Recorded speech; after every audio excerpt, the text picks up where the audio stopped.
Hello, and welcome to HistoryPod. On the 7th of February 1964, the Beatles visited the United States of America for the first time.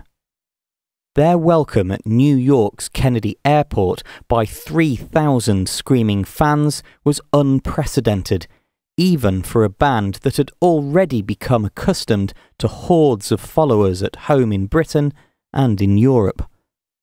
Within 2 days, their appearance on the Ed Sullivan Show had put them in front of around 40% of the entire population of the country, an estimated 73 million people who had tuned in to see the TV show.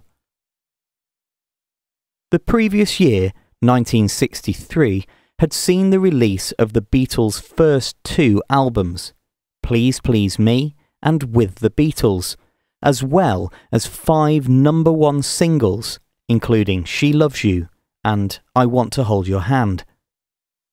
The latter, released in the UK on the 29th of November, was kept from the number-one spot for 2 weeks due to a resurgence in the popularity of She Loves You amidst the media storm that kick-started Beatlemania.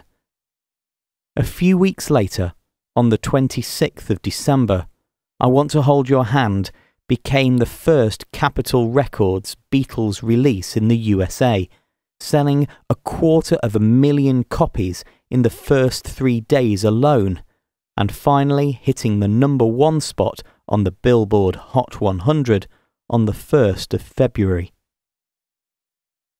The Beatles' arrival in America 6 days later couldn't have been any better timed, despite the fact that their Ed Sullivan Show appearance had been booked before the single was even released. By the time the Beatles performed their first live concert to 20,000 fans at the Coliseum in Washington, D.C. on the 11th of February, Beatlemania had taken a firm grip on America.